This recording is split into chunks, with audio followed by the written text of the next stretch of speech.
तो जैसा कि हम लोग वर्चुअल वर्क पढ़ रहे थे, तो वर्चुअल वर्क में हमने कुछ मोमेंट्स पढ़ लिया था, फोर्स पढ़ लिया था, तो आज हम कोप्लेनर फोर्स से स्टार्ट करेंगे। तो उससे पहले हम देख लेते हैं कि आपका क्या क्वेश्चन था। आपका जो कमेंट है उसमें जो है विशाल बाहुबली, हाय हाय भाई बाहुबली। संदीप कुमार तिवारी लिखते हैं फैंटास्टिक लेक्चर, धन्यवाद। और आकांक्षा मिश्रा जी, आकांक्षा मिश्रा थैंक यू सर, ठीक है ओके। तो ये भी हमसे हमेशा जुड़ी रहती है Akanksha Mishra. Preeti Priyadarshi amazing video, thank you sir, thank you. Akash Yadav sir chemistry का क्लास कब स्टार्ट होगा? ठीक है। त्रिलोकी 73 भी लिखते हैं सर, और सब्जेक्ट बीएससी का केमिस्ट्री फिजिक्स नाइस एक्सप्लेनेशन। अच्छा, मतलब केमिस्ट्री और फिजिक्स का कब चलेगा और ये नाइस एक्सप्लेनेशन, ठीक है। तो मैं बता दूं कि केमिस्ट्री का, फिजिक्स का तो पता नहीं, केमिस्ट्री का अगले मंथ से स्टार्ट हो जाएगा, या जुलाई या अगस्त से। तो केमिस्ट्री का वीडियो अपलोड होने लगेंगे। तो कोशिश किया जा रहा है कि जल्द से जल्द केमिस्ट्री का वीडियो अपलोड किया जाए। तो अभी हम तो केमिस्ट्री नहीं पढ़ाएंगे, दूसरे सर पढ़ाएंगे केमिस्ट्री हमारे चैनल पर, ठीक है। तो अभी सर थोड़ा व्यस्त चल रहे हैं, तो इसलिए केमिस्ट्री अभी थोड़ा डिले रहेगा। तो जैसा होगा, जैसा देखा जाएगा, तो ठीक है। तो आइए वीडियो को स्टार्ट करते हैं। सिस्टम ऑफ कोप्लेनर फोर्सेस का डिफिनेशन जरा देख लीजिए क्या होता है। A system of forces is called a system of coplanar forces, ठीक है, इतना समझ गए। If the lines of action, ठीक है, ये ध्यान सुनिए, the lines of action and the point of application of all forces in lies in one plane. ये ध्यान रखिए, जैसे कोई प्लेन है, मान लेते हैं कोई प्लेन है, ठीक है, ये कोई प्लेन है, इस पर जितनी भी सारे फोर्सेस लग रहे हैं सभी एक ही प्लेन में लग रहे हैं, यही कह रहा है। इसी को कहते हैं, क्या कहते हैं, कोप्लेनर फोर्सेस। ये सभी फोर्सेस एक ही प्लेन में लग रही है तो उसे क्या कहते हैं, कोप्लेनर फोर्सेस। मान लीजिए F1, F2, F3, F4, okay. तो जितनी भी सारे फोर्सेज है, जैसा कि आप यहाँ पर चित्र में देख भी रहे होंगे कि जितनी भी सारी फोर्सेज है क्या है, एक ही प्लेन में है, जैसा कि आपको एक स्क्रीन पर फिगर भी नजर आ रहा होगा, ठीक है। तो ये इसका डिफिनेशन है, इसे लिख लीजिएगा, ठीक है। अगला रिडक्शन ऑफ कोप्लेनर फोर्सेज। देखिए वर्चुअल वर्क पढ़ने से पहले हम लोग ये सब डिस्कशन करना बहुत जरूरी है, क्योंकि वर्चुअल वर्क तभी पढ़ेंगे जब हम कोप्लेनर फोर्सेज के बारे में जानेंगे। पहले ही लेक्चर मैंने आपको बताया था कि वर्चुअल वर्क पढ़ने से पहले हम लोग को जाना पड़ेगा फोर्स, जो कि हमने जान लिया, वर्क ये भी जान लिया। तो अब हम देखेंगे कोप्लेनर फोर्सेज, ये भी बहुत इंपॉर्टेंट है, जो कि वर्चुअल वर्क में आएगा, प्रूव करेंगे। तो इसी तरह इसका रिडक्शन ऑफ कोप्लेनर फोर्सेस, ये भी बहुत इंपॉर्टेंट है। देखिए, a system of forces acting in a one plane at different point of a rigid body can be reduced to a single forces, can be reduced to a single forces। इसका ध्यान में रखिएगा, through a given point and couple about that point, ठीक है। ये समझ में नहीं आया होगा, हमको पता है ये समझ में नहीं आया होगा, कैसे आएगा हम बता रहे हैं,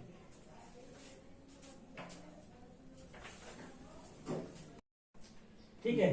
अबाउट दैट पॉइंट हो गया था यहाँ तक। तो आप देखिए, इसको पहले समझने की कोशिश कीजिए कि ये क्या कह रहा है, ठीक है। पहले हम कार्टेशियन बना लेते हैं, 6, ठीक है। ये हमारा एक्स एक्सिस है, ये हमारा वाई एक्सिस है, एक्स एक्स प्लस वाई। इतना तो समझ आ रहा है। देखिए इसमें लिखा है ना, system of forces acting at a one plane at a different point. ये डिफरेंट पॉइंट की बात करें, पहले वन पॉइंट लेते हैं। तो पहले वन पॉइंट हम मान लेते हैं कि ये मेरा कोई मतलब पॉइंट है जिस पर कि क्या है, फोर्स लग रहे हैं। मान चलिए इधर से x1 लग रहा है, इधर से भी क्या लग रहा है, x1 लग रहा है, इधर से इस पॉइंट पे लग रहा है। ध्यान दीजिएगा, किस पॉइंट पर, इस पॉइंट पे लग रहा है। इधर से y1 लग रहा है और इधर से भी क्या लग रहा है, y1 लग रहा है, ठीक है। किस पॉइंट पर, इस पॉइंट पर, ठीक है। तो अब देखिए, ये वाला जो बल है, ये वाला बल जो है, इसको क्या कर दे रहा है, कट कर दे रहा है। यानी ये एक दूसरे को क्या है, विपरीत है, तो एक दूसरे को क्या कर देंगे, कट कर देंगे। तो इस पर भी, इस पार्टिकल पर क्या है, सिस्टम पर, ये पूरा कह सकते हैं ये क्या है, पूरा सिस्टम है। तो इस सिस्टम पर कोई भी फोर्स नहीं लग रहा है, इस वाले सिस्टम में, ठीक है। तो अब देखिए यही बोल रहा है, a system of forces acting in one plane at a different point. Different point जगह हम लोग क्या लिए, एक पॉइंट लिए, ठीक है। A rigid body can be reduced to a single forces through a given point. तो हम मान लेते हैं ओरिजिन, ये माना है ओरिजिन, यहाँ पर ओरिजिन लिखा हुआ है, तो ओरिजिन को हमने पॉइंट माना हुआ है, एट कपल दैट पॉइंट। अब देखिए ये चीज आपको नहीं समझ आएगा, कपल अबाउट दैट पॉइंट। पहले इसको, पहले फिगर को समझना पड़ेगा पहले आपको। हम मान लेते हैं कि कोई यहाँ पर एक, मान लेते हैं कोई पॉइंट लेते हैं, एक पार्टिकल जिसका कोऑर्डिनेट हो जाएगा आपका अल्फा और बीटा, ठीक है। अल्फा और बीटा ले लेते हैं। तो अल्फा बीटा ले लेते हैं, ठीक है। तो यहां से ये जो डिस्टेंस हो जाएगी आपकी कितनी हो जाएगी,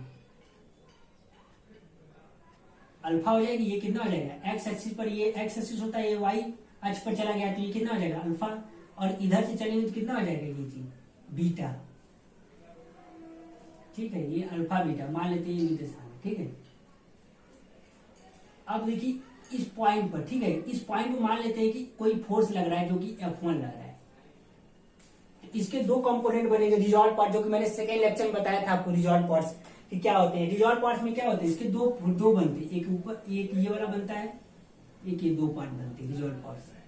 जैसा कि मैंने लेक्चर 2 में आपसे बताया था रिजॉल्व पार्ट्स होते हैं, जब कोई भी फोर्स लगता है इस तरह से दो इसके रिजॉल्व, एक परपेंडिकुलर एक हॉरिजॉन्टल रिजॉल्व पार्ट्स लगते हैं, जिसे रिजॉल्व पार्ट्स कहते हैं, ठीक है। ये मैंने सेकेंड लेक्चर में बता दिया था, जैसा कि आप लोग जानते होंगे। इस फिगर को पहले फिर समझ लीजिए, मैंने एक पूरा सिस्टम लिया कार्टेशियन का, उसके बाद एक पॉइंट यहाँ पर है, मान लेते हैं कि कोई पॉइंट है ओरिजिन आपका, इस पर एक इधर से फोर्स लग रहा है, इस पर इधर से फोर्स लग रहा है, एक ऊपर लग रहा है एक नीचे लग रहा है, एक दूसरे को क्या कर रहे हैं, कट कर दे रहे हैं, यानी ये क्या है, इक्विलिब्रियम में है, ठीक।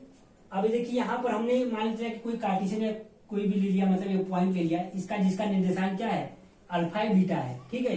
तो ये वाला जो अल्फा क्या है, मेरा एक्स एक्सिस पर है लगाया गया, एक्स एक्सिस की दूरी पर है, और ये बीटा क्या है, वाई एक्सिस की दूरी पर है।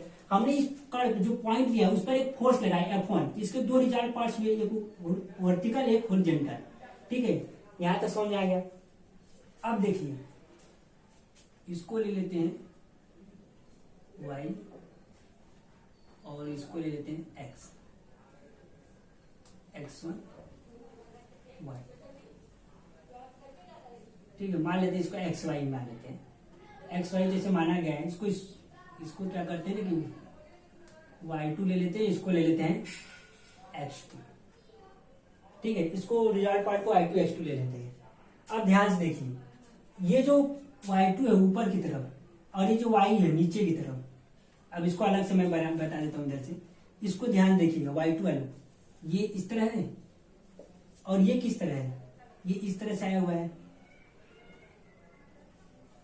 ये y, ये देखिए ये वाला पार्ट हमने यहाँ पे बनाया है, y वाला पार्ट, ये वाला पार्ट यहाँ बनाया हुआ है, ये वाला जो पार्ट है मैंने यहाँ बनाया हुआ है। बीच में क्या है, ये डिस्टेंस है, ये बीच में डिस्टेंस है, और ये हमारा ये क्या है, अल्फा है, ये वाला अल्फा।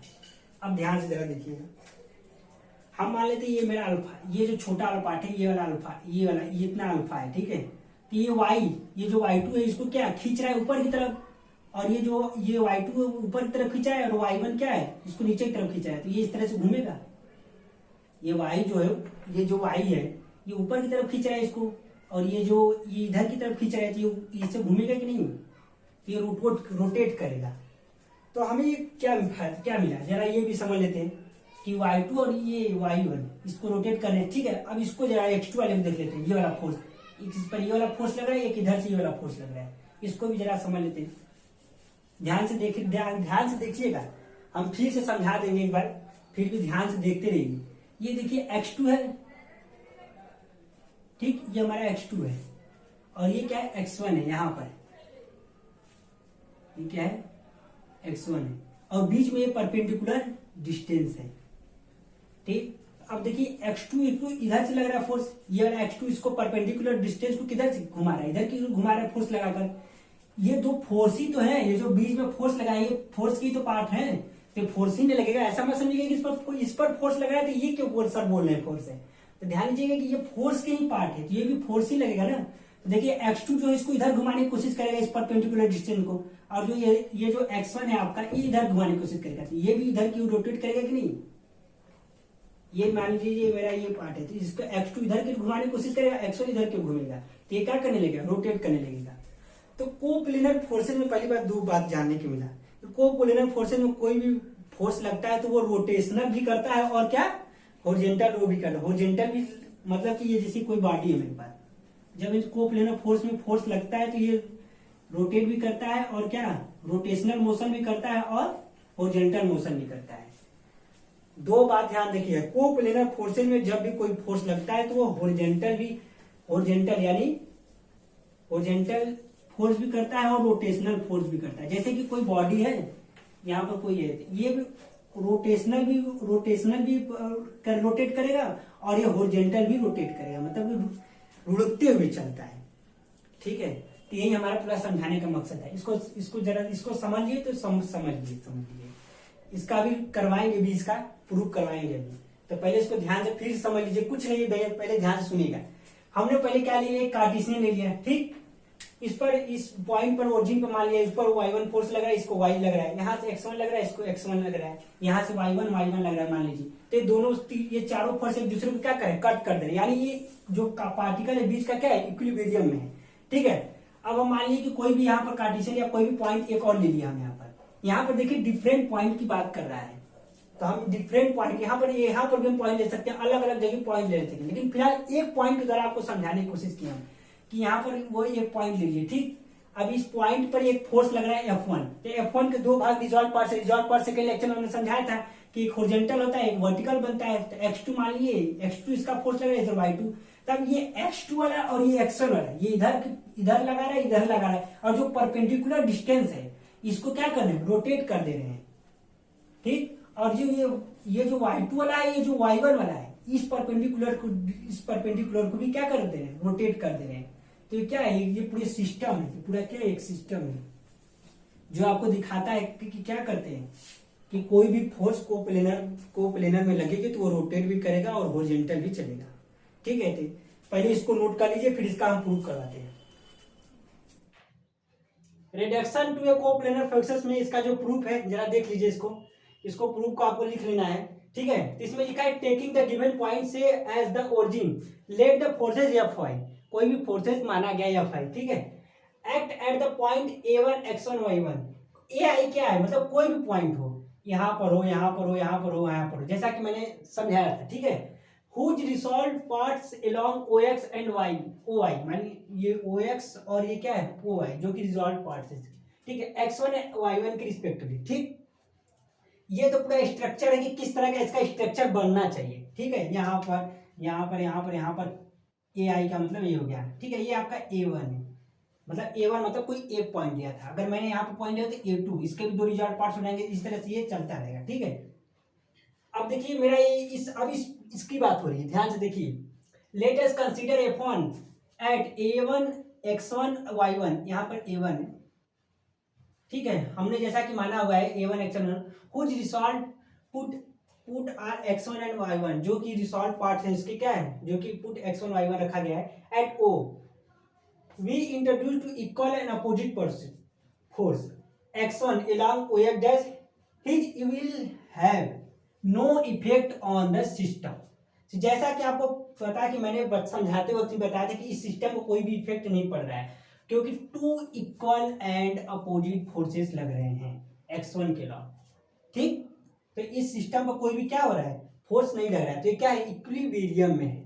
ठीक है, यही हम समझा रहे थे आपको, तो इसको नोट कर लीजिए अच्छे से। ठीक है, अब नीचे क्या लिखा हुआ है, it follow therefore that F1 at A1, मतलब इसी तरह फॉलो करते हुए, इसी तरह सेम टू सेम फॉलो करते हुए यहाँ पर A1 A2 A3 A4 A5 इसी तरह फॉलो करते हुए आगे बढ़ता रहेगा। ये मतलब कोई भी पॉइंट मानेंगे, यहाँ पर पॉइंट मान लिए तो फिर ये इसके और ये कपुल बन जाएंगे, फिर यहाँ पर ले लेंगे तो ये कपुल और ये कपुल बन जाएंगे, तो कपुल हमेशा बनते रहेंगे। Is equivalent to forces X1 at O along OX। ठीक है, OX इसकी बात कर रहा है, इसके अलॉन्ग जो हमारा ये X1 जो फोर्स लगा है किसके अलॉन्ग लगा है, OX के, और जो इधर का X1 है ये OX डैश के, और जो Y1 है देखिए यही चीज लिखा हुआ है ना, F1 at A1 is equivalent to force X1, जो आपका X1 फोर्स लगा है किसके है, अलॉन्ग है, OX के अलॉन्ग है ना, at along OY and couple of moment, और जो OY के अलॉन्ग कौन सा है, ये आपका है Y1, और couple of moment Y1 X1 minus X1 Y1। ठीक है, तो जो ये कपल बना रहे हैं, जो मैंने बताया था कि ये वाला X1 और ये वाला X1 दोनों कपल बना रहे हैं, ये और ये वाला कपल, तो इनका जो मोमेंट होगा ये आपका Y1 X1 minus X1 Y1 होगा। ठीक, ये इनका मोमेंट है अबाउट O के सापेक्ष, यानी O को ओरिजिन मानते हुए। ठीक है, इसी तरह यहाँ होगा तो सबका एक सम ले लेते हैं, S equal to summation X1 मतलब सिग्मा X1 along OX, किसकी डायरेक्शन में, OX की दिशा में, ये ओ एक्स की दिशा में हम लोग पूरा समेशन कर लेते हैं, जितना भी यहाँ पर कोई फोर्स लगा है, अगर यहाँ पॉइंट लेते हैं तो यहाँ पर x1 हो जाएगा, तो ये पूरा समेशन कर लेते हैं ओ एक्स दिशा में जितने फोर्स लगते हैं। फिर उसी तरह वाई की दिशा में जितने फोर्स लगेंगे उसको भी समेशन कर लेंगे एलॉन्ग वाई। और कपल ऑफ मूवमेंट, जिससे कि कपल का मूवमेंट बनेगा, मतलब कि बहुत सारे कपल बनेंगे, ठीक है। तो जो कपल बनेंगे देखिए जी sigma y1 x1 minus x1 y1, यानी इसका पूरा जोड़ हो जाएगा। इसका भी क्या हो जाएगा, जब बहुत सारे कपल बनेंगे तो इसको भी ऐड करना पड़ेगा, यहाँ भी कपल बनेगा, इसका यहाँ भी, यहाँ पर भी पॉइंट लेंगे तो यहाँ पर भी कपल बनेगा, यहाँ पर भी पॉइंट लेंगे तो यहाँ पर जब, ठीक है। तो एक पॉइंट द्वारा मैंने बताया कि किस तरह से कपल बनता है, एक पॉइंट द्वारा ही तो मैंने बताया। जब यहाँ पर पॉइंट लेंगे तो यहाँ पर भी तो कपल बनेगा, यहाँ पर भी तो दो पार्ट निकलेंगे, रिजॉल्व पार्ट्स हो गए। जब इस पार्टिकल में फोर्स लगेगा तो ये इसका कपल हो जाएगा, यहाँ पर भी बनाएंगे तो ये भी दो पार्ट बनेगा, इसका कपल ये इसका कपल हो जाएगा, कपुल हो जाएगा। कपल है कपुल, ज्यादातर कपुल ही बोलते हैं लोग, तो हम कपल बोले तो कपुल ही समझना, ठीक है। Hence the system of forces can be reduced to a single force, ठीक है। रिड्यूस का मतलब होता है कम हो जाए, सिंगल फोर्स की वजह से, through a O and couple of movement G about O. तो जो कपुल ऑफ मूवमेंट आपका जी होगा अबाउट ओ के सापेक्ष, यानी ओ ओरिजिन से, ठीक है। तो बस आपको कुछ करना नहीं, इसको नोट कर लेना है, बहुत ज्यादा इसमें दिमाग लगाना नहीं है, बस इतना इस स्ट्रक्चर को अगर समझ गए इसको लिखने में कोई भी परेशानी नहीं होगी, ठीक है। इसको जरूर से नोट कर लेना, वीडियो पॉज करके भाई लोग देखोगे तो बड़े बड़े कोचिंगों में आपको यही चीज आपको लिखकर आपसे 1200 रुपया 1500 रुपया फीस लिया जाता है, ठीक है। तो यही सेम चीज लिखवाएंगे, जिस तरह से कोचिंग में लिखवाया जाता है उसी तरह से हम लिखवा रहे हैं, यही चीज लिखवाएंगे आपको। एक महीना वर्चुअल वर्क बड़े बड़े कोचिंगों में एक मंथ चलता है, काफी लेंदी चैप्टर है, यही चैप्टर आपको पढ़ाएंगे और 1200 रुपया लेंगे, आपको हम फ्री में पढ़ा रहे हैं और यही चीज समझाएंगे जैसा मैंने समझाया है, ठीक है। तो ये ज्यादा बड़ा नहीं, इसको लिख लीजिए नोट्स में, ठीक है। तो वीडियो को पॉज करके लिख लीजिए।